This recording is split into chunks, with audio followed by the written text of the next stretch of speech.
Kayo po ba mga bossing ko'y mananaya? Pero kayo po'y ang tagal-tagal na tumataya pero hanggang ngayon hindi ka pa rin manalo-nalo. Asya mga bossing ko, ako may ituturo sa inyo. Pero kapag parang walang dating sa inyo, ayaw nyong gawin, huwag pipilitin ang sarili. Ito ay para lamang sa naniniwala sa mga gantong mga pamamaraan. Pero ako mga bossing, mapaniwala ako sa mga ganito at ginagawa ko rin po ito.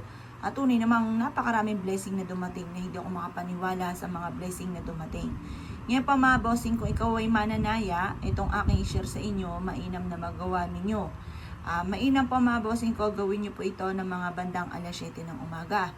Kumuha po kayo ng buhok ninyo, kahit hindi gatong kahaba mga bossing ko ha. Kahit konti lang, kahit gaganyan lang. Pagkatapos or kaya sa may suklay po ninyo. Pero sigurado yung sa suklay ninyo, sa inyo talagang buhok po yun. Ngayon pa mga bossing ko, dahil baka yung sa suklay po ninyo ay may kasama ng buhok ng mga anak ninyo, hindi naman sila nataya. Parang sa inyo lang talaga ito mga bossing. At pagkatapos, kailangan nyo ng 3 bawang. Ngayon mga bossing ko, humarap ka sa gawin silangan ng mga bandang 6:30 or kaya po alas 7. At pagkatapos mga bossing ko, kayo ay magwi-wish mula sa inyong pong puso. Sabihin niyo po sa pamamagitan ng pampaswerteng aking gagawin, makakamit ko lahat ng aking mga pinapangarap. Ganun ang mga pag-wish na walang gamit na sana, direct to the point ha. At pagtapos na po kayo mag-wish mga bossing ko, ang gagawin niyo po dito sa buhok at bawang, ilagay niyo siya sa kulay pula na pouch.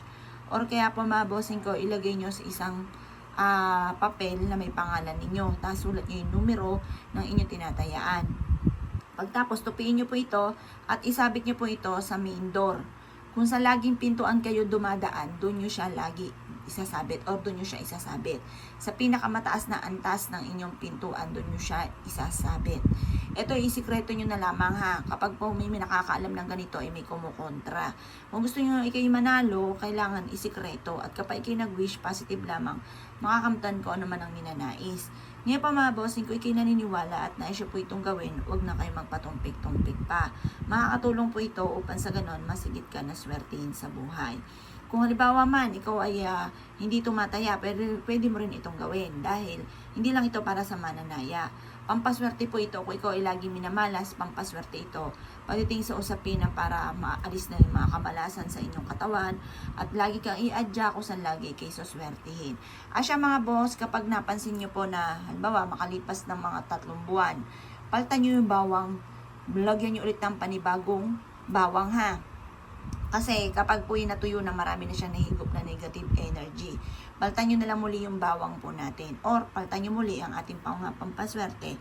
At iyan po mga bossing ko ay makakatulong sa inyo para lagi kang i-adjust kung saan lagi kayo suswertihin. Kung hindi man sa pera, ikaw swertihin.